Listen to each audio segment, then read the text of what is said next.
Good evening, rock fans and fretboard warriors. Today's headline isn't about pyrotechnics or hotel room destruction. It's about a man in a top hat who made millions of teenagers pick up the guitar and instantly regret how hard bare chords are. Yes, we're talking about Slash, the iconic Guns N' Roses guitarist whose curls are as legendary as his riffs. But behind every legend is another legend. So who really changed everything for Slash?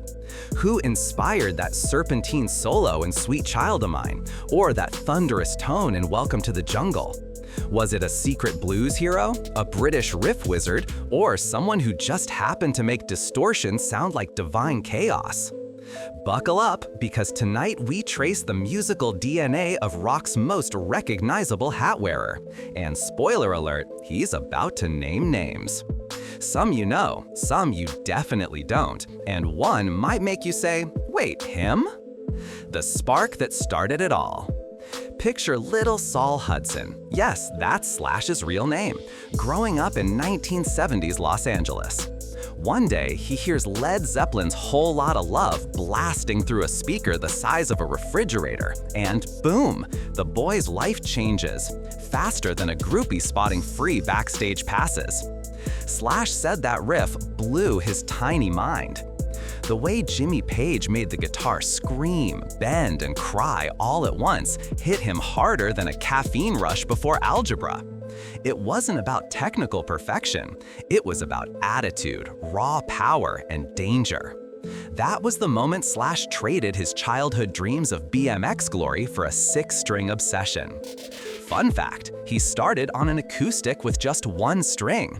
So if you're blaming your bad tone on gear, think again. Slash started with a guitar that looked like it had been through a sword fight. The first heroes, Jimmy Page and Eric Clapton.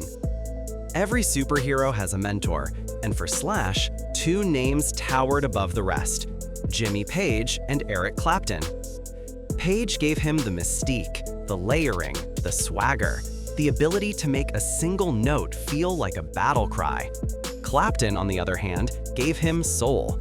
Slash once said Clapton was the reason I picked up a Les Paul, which, considering how many Les Pauls he's owned, makes Clapton indirectly responsible for several broken amplifiers and probably a few noise complaints. Slash admired how both players could tell a story without lyrics, just pure tone and phrasing. He wasn't chasing speed or perfection, he was chasing emotion. And if you've ever air guitared to the November Rain solo in your bedroom, congratulations! You've experienced the gospel according to Page and Clapton. The hidden influences, Beck, Taylor, and Gallagher. Now, Slash isn't all about the obvious picks. Sure, Page and Clapton get top billing, but he's got love for the undersung heroes too. Enter Jeff Beck, Mick Taylor, and Rory Gallagher, the guitarist's guitarists. Beck taught him that tone can be sculpted like clay.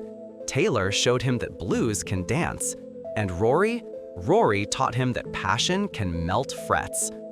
Slash once joked that Gallagher could make a guitar, sing, cry, and call for backup. What sets these names apart is that they weren't mainstream idols. They were craftsmen, each with their own fingerprint on rock history. Slash borrowed pieces from all of them, mixed in a bit of chaos, and somehow turned it into the sound we now call Slashian.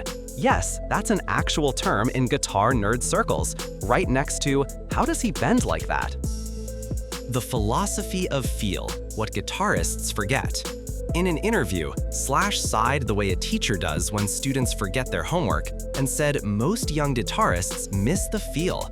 It's not about how many notes you play, it's about what they mean, he said. Translation, stop shredding like you're being chased by bees. He learned from his heroes that tone, phrasing, and restraint are what make a solo timeless. He joked that half his career was built on not playing for 2 bars and letting the note breathe. It's a brilliant lesson. Sometimes silence screams louder than noise. Slash's solos work because they talk to you. They argue, flirt, cry, and occasionally sound like they've had too much whiskey. That emotional storytelling comes straight from the old masters he idolized. proving that music is about feel first, flash later. The Slash sound, from influence to identity. Now, here's where things get spicy. Slash didn't just copy his heroes, he mutated their DNA into his own monster tone. You can hear Page's layering in Paradise City, Clapton's phrasing in Sweet Child of Mine, and Rory Gallagher's wild spirit in Night Rain. But then he adds his secret sauce, a Les Paul plugged into a cranked Marshall with just the right amount of cigarette smoke and bad decisions. The result? That creamy sustain and blues-infused snarl that every teenage guitarist has tried and failed to replicate. Even Slash laughs about it. "It's mostly me fighting the guitar," he said, "and sometimes I win." His style isn't polished, it's alive. It wobbles, screams, and bleeds rock and roll. That's the beauty. Imperfection turned into identity. Becoming the hero. The chain reaction. Funny thing about heroes, eventually they create new ones. Slash grew up idolizing Page. Now generations of guitarists idolize him. It's the circle of rock life. Somewhere, a 12-year-old is watching Sweet Child O' Mine on YouTube, thinking, I could do that. Then realizing it's 2025 and guitar strings still aren't free. Slash inspired the post-grunge era, the 2000s revivalists, even metal and pop artists who sneak his riffs into songs like Easter eggs. He's become the bridge between blues tradition and modern rebellion. And let's be real, half of rock fashion still revolves around his hat. So yes, Jimmy Page might have created the spark, but Slash became the flame that refuses to go out. The unexpected names, surprising inspirations. Just when you think you've got his list figured out, Slash drops a curveball. In various interviews, he's praised artists like Eddie Van Halen, Joe Perry, and even B.B. King. That's right, Slash's tone has a royal blues bloodline. He said Eddie's energy made him rethink fun on guitar, and Joe Perry showed him that attitude is half the battle. As for B.B. King, Slash called him the ultimate feel player, a man who could break your heart with one bend. It's a reminder that even rock gods borrow from the blues.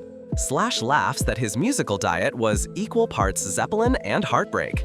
Honestly, that's a balanced meal for any guitar. Whatever happened to the shy teenager who made Simon Cowell drop his jaw? That's the question echoing across the internet this month as fans rediscovered Jonathan Antoine, the once timid 17-year-old who blew up Britain's Got Talent in 2012 with a voice that sounded like it came straight from the heavens, or at least from an opera house with good acoustics. Back then, Jonathan wasn't your typical pop act. He didn't strut on stage, he shuffled. He didn't belt chart hits, he unleashed Verdi. And yet, the crowd went absolutely nuts. Over a decade later, viewers who first watched him standing nervously beside Charlotte Giaconelli are now scrolling through TikTok asking, wait, where did this guy go? Spoiler alert, he didn't vanish, he evolved. But not in the flashy, paparazzi kind of way. Jonathan took the scenic route. Think less Hollywood Boulevard, more quiet countryside with a symphony playing in the background. And while Simon Cowell may have been the first to spot his talent, even he probably didn't predict the twists that would follow. Because Jonathan's journey from stage fright to stage legend is a story that's part opera, part Netflix comeback special, and it's only getting more interesting. The duo that captivated a nation. Every legend starts with a partnership, the reporter voice says, and for Jonathan, that meant Charlotte Giaconelli, his school friend turned musical ally. Together, Jonathan and Charlotte became Britain's newest obsession. They didn't win BGT, but who cared? They won something bigger, a record deal from Psycho Music, a fan base that treated them like royalty, and the nickname Britain's Sweethearts of classical crossover. Their first album together hit the charts in 2012, followed by Perhaps Love in 2013. But here's where things got juicy.